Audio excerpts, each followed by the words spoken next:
Next up is Carrie, the 1976 adaptation of a Stephen King novel about a shy teenage girl who slowly learns that she has telekinetic powers and she can make things happen with her mind. She gets picked on quite a lot at school. She's got a religious wacko for a mother, which also makes matters worse. One day she gets teased mercilessly for getting her first period, and those students, they get punished by the gym teacher, they get put in detention. Through an act of kindness by one of her remorseful peers, Carrie gets asked to the prom by the school hunk, and also by an act of malice, a very nasty prank has been planned during prom night, which unlocks Carrie's full rage and she goes Super Saiyan on everyone's ass. That's Carrie in a nutshell, I guess. For me, it's definitely one of my all-time favorite films. It does move quite slowly, and for a horror movie, it's actually more of a drama, really, with a horror-type ending. And I know you've got your opinions on this movie, which may not be as favorable, and I think that might actually be a part of it, that it's actually a lot more drama than it is horror. I don't usually covet directors, whether it's a John Carpenter movie or whatever it is. I don't usually watch a movie just because of who's directed it, but I think Brian De Palma's one of those directors that I tend to enjoy most of the time, or at least he's got a number of movies that I really enjoy with a specific style that he uses for his movies. The movie also has a really good soundtrack and score. I believe it was by Pino Donaggio. I really enjoyed that. For any movie of mine that's an all-time favorite movie, it usually has a really good score. And for this one, it's one that I even go back and listen to on its own. The ending to the movie, it's quite an epic experience to see all the chaos that happens at the end of prom. But I think even after that, it's got some fairly disturbing, creepy moments after the prom. Have you read the novel, the original novel this was based off? I actually don't read novels. Oh, okay. I don't have the patience to spend that much time reading a story. So for Stephen King's It, which is one of my top 3 films, that's the only novel that I own, and I can't even read it. I don't have the attention span to just sit there and read. I mean, give me a movie, I'll watch it. When I say it's my all-time favorite film, that has nothing to do with how well they've adapted the novel to the screen. It's simply me just enjoying the movie. Which is, I think, a pretty fair assessment. I have read the novel multiple times. Stephen King's one of my, which is probably not surprising, Stephen King's probably one of my favorite authors. Carrie's the novel I was never a giant fan of. It has decent material in it, and I really like the style the novel's written in. But the story itself, awkward teenage girl trying to, slowly discovering she has pretty dangerous powers, and like Chucky says, a lot of it's much more infused with drama until the conclusion than anything else, which is okay if you're into high school drama movies. Now, this isn't to say Carrie doesn't have some great things. As Chucky said, the prom sequence is fantastic. I have no complaints there. I thought pretty much everything about it, from the camera work, the split screens. It's a very well shot and beautiful looking sequence. And of course, from the prom scene comes the rest of the movie, and the rest of the movie went pretty good too. Especially when Carrie is facing her religious nutcase mother. Speaking of which, the actress who played the mother, off the top of my head, I don't have a name in front of me, but she did a fantastic job. You really got that insane, fundamentalist religious vibe from her, and she did a great job with that. She's very, unlikable character, so kudos to her. No, that said, Carrie herself isn't a particularly likable character. She's a interesting character, definitely has a difficult life, but you can, at least let me rephrase, I can sometimes see scenes in which, it seems like she could probably do more with what she has and what she's doing. And of course that comes up to her upbringing. Like I said, she's a complex character, and that's probably another one of my big issues. There's not that many really likable characters in the movie. I would probably say Carrie's more neutral. It's great to see her get revenge, but at the same time, it sort of goes way out of control, and even she's not happy with it. So I'm not even sure how satisfactory that even is. There's quite a few things about this movie that I don't love. Even when I was younger, I've seen Carrie quite a few times, as I suspect many horror fans have. Even when I was younger, it was never one of those movies that did much for me.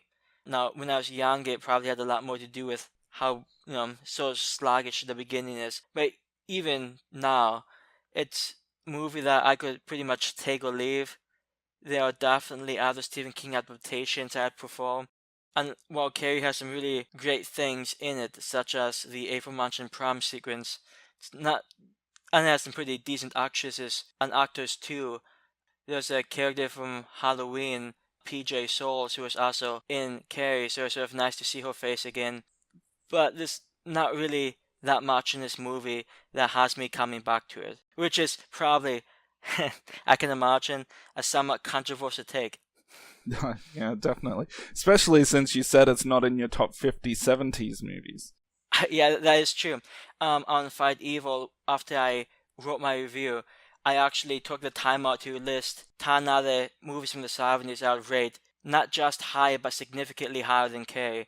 And I was looking over the list of horror movies I'd seen from the 1970s, and as I was looking over my list, I realized that Carrie doesn't even crack the top 50, which, like Chucky said, is, I suspect to many people, a ludicrous proposition. But there you go.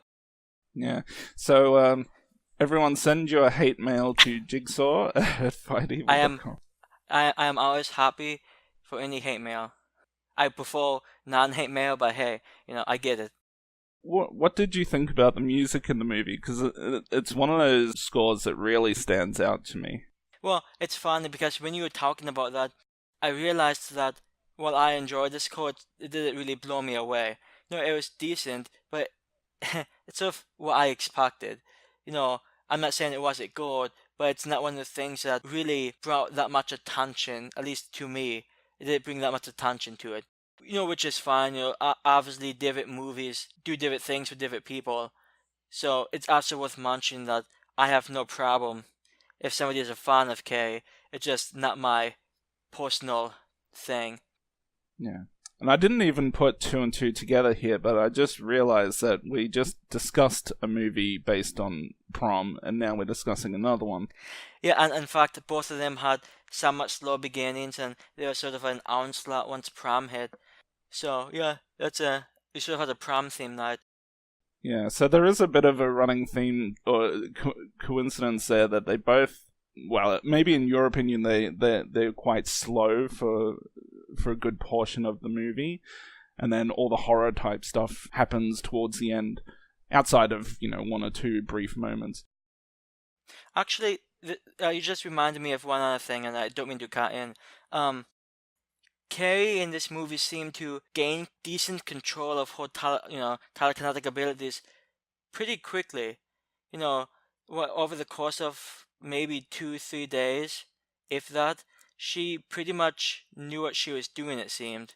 And that also, maybe I took it differently than other people, because I do know that she, went overboard at the prom, but that was during emotional distress. But generally speaking, she seemed to have decent control with her abilities, and that just seemed, maybe a bit unrealistic. Yeah, I'm not so sure that she had any control over them, because most of the time it's, when she gets really angry and she screams and a door slams shut and, or something falls off a table, something like that. But I don't think, well, she's definitely not out there like going, I need a pair of scissors, and then she just, has a pair of scissors fly over to her. I mean, that type of thing never happens. Well, so. I mean, there was that scene right before she went to prom where she restrained her mother on the bed pretty. She knew what she was doing. She was careful not to be too strong, but just kept her on the bed, kept pushing her back so the mother could stop her from going. So, I mean, at that point, it seemed like, at least with smaller things, she sort of knew what was going on. But I think for the most part, I mean, especially with Prom, it's just, she's not even herself at that point. She's just completely taken over by her powers. I will say, before she goes crazy, if that's what you want to call it, at prom, I actually really liked, I really, really enjoyed the whole prom sequence, not just the onslaught, but the more, when she's sort of slowly coming out of her shell a little, and her date, even though her date doesn't really want to be there with Carrie at the beginning, it seems like he's starting to enjoy her company more and more. And they share a nice dance, and I sort of really enjoyed that more emotional touch. Carrie seems like she's finally happy, and which makes the conclusion all the more disappointing. Actually, during that scene, there is a scene where she's sitting down talking to her gym teacher. And yes. And I think this is more of a coincidence or something I've just kind of made up in my own mind. But just before her teacher starts talking, there's a song playing in the background. And I believe it's sung by the sister of Amy Irving, the one who plays Sue Snell in the movie.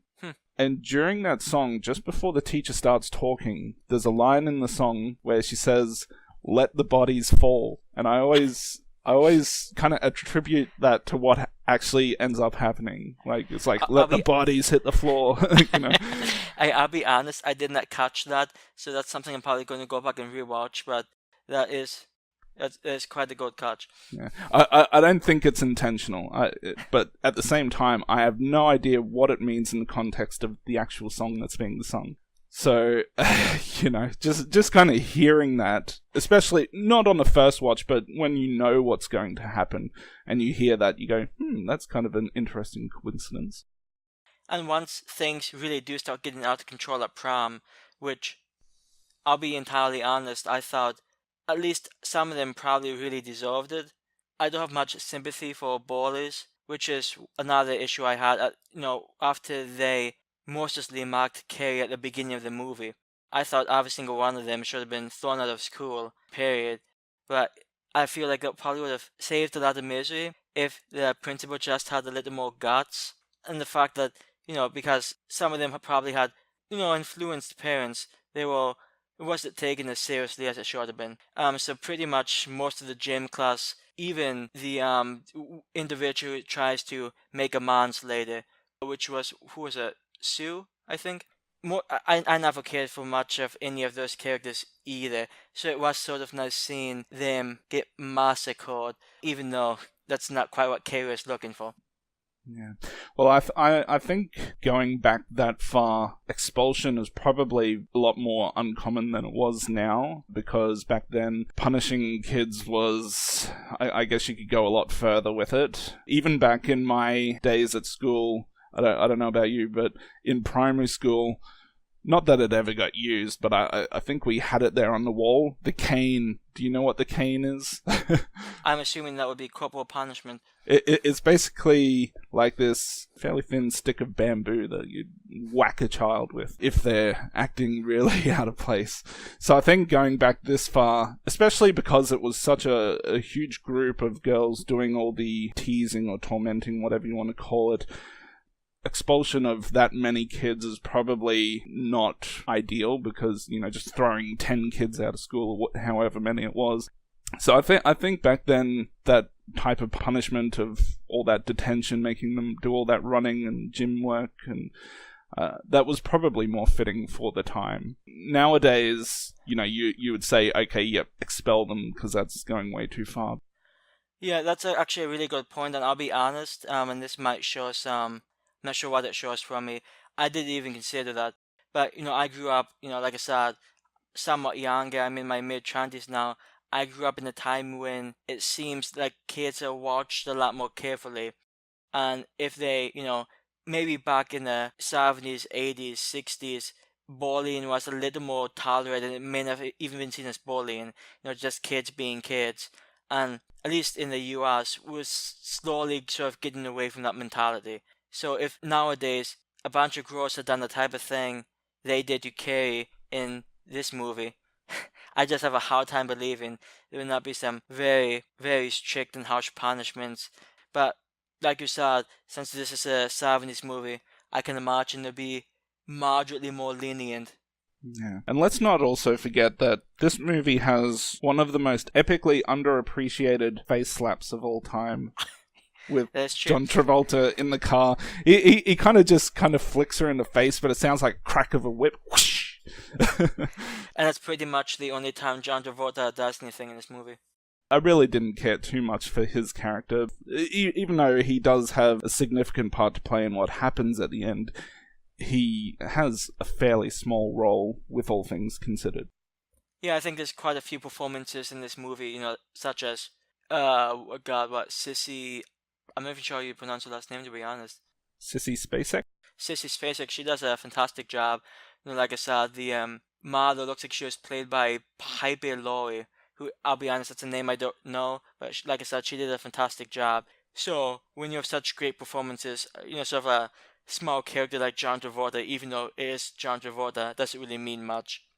I know Piper Laurie. I think it was shortly after she also did another movie called Ruby, which is actually quite similar. I'm fairly certain it was another movie where the girl, I don't know if she had telekinetic powers or she had something similar. It's been a while since I watched it, but Piper Laurie also kind of played a fairly similar, not religious freak, but you should probably check out because even though for me personally it wasn't anywhere near as good a movie, maybe for you it'll flip around and maybe that one will be really good in comparison to Carrie. Yeah, and I will say I've known about that movie for some time. I actually did not know that Piper Laurie was in that one. I'm looking at it right now, and it does look like a potentially interesting movie. And one final thing that I wanted to mention about this is, for Carrie, I personally don't have many friends who actually really enjoy horror movies or really watch them outside of some of the more mainstream ones. And I remember back, I believe I was still in high school, I had one of my friends come over and I just played it for him. I'm not sure why, but out of all the movies we watched Carrie, but especially since he's not a horror fan, right at the end they've got that final scare at the end and he freaked the fuck out. And the thing about it is it's so surprising that it would make someone jump because, and I guess it's because of the loud music that kicks in, but it's a scene that's really quite slow with the hand. And yeah, it just totally got him, and it's just something that I always bring up from time to time when I talk to him, like, haha, you got scared. That's actually another decent point. The very end of the movie, after that scene, showcases a mother sort of hugging her child, one of the few survivors of the prom massacre, and the movie ends on a very somber tone, which probably makes sense given the whole movie has sort of a very ideally hopeful but ultimately pretty depressing feel to it, because Carrie is so close to really living, at least just momentarily living a decent life, and then it all comes crashing down due to something entirely outside of her control. So that's another thing I sort of appreciated, the more somber tone, which you can find in a lot of 70s movies, but that jump scare at the end and the scene afterwards makes a pretty decent combination. Yeah, so for me, Carrie's one of my all-time favorite movies. I definitely enjoy from start to finish, even though the beginning, or really a great portion of the movie, is more drama than anything else. I really enjoy a lot of the characters and music, the direction, and then towards the end, clearly the prom scenes are brilliant. Even beyond that, I feel like I would still enjoy the movie even if it didn't have the prom scene. I give it a perfect 10 out of 10. Yeah, and Carrie's one of those movies that a lot of people see not necessarily as entirely flawless, but it generally makes a lot of people's top 10 70s horror movies, if not top 5. It's a movie that I've seen quite a few times, and it never hit the right notes with me. If every scene and sequence was like the prom scene, which I thought, like I said, the prom scene, from beginning to the emotional dance scene, the opening up to the massacre, I thought the whole prom scene was fantastic. If every scene had been like that, I would have given the movie a much higher score. Probably somewhere like 8, 8.5. As a whole, though, I'm not generally impressed with it. There's some great performances. There's some decent scenes. But if you take out the prom scene, I don't think there's a whole lot going for it. The religious, insane model is, like I said, Piper Laurie does a fantastic job. Sissy Spacek does a fantastic job also. But the story I'm not a giant fan of. I feel like things move at too sluggish a pace. There's a bit more, high school teen drama type stuff that I'm just not a giant fan of. Ultimately, I would probably give it around a 6 out of 10. Just to clarify, my average rating is a 7, so I do think Carrie's personally, I think it's a below average movie. That said, before the pitchforks come my way, I do think if you're a horror movie fan, you should definitely give Carrie a watch, because I suspect that most people would probably rather enjoy it. So I would not necessarily take my personal views of the movie as a slide. So I would recommend you see it, and hopefully you'll get a lot more from it than I have. Don't worry, everyone. After the show, I will give him an epic beating. And you think Chuck is joking, but is it possible I may not be on the next show? So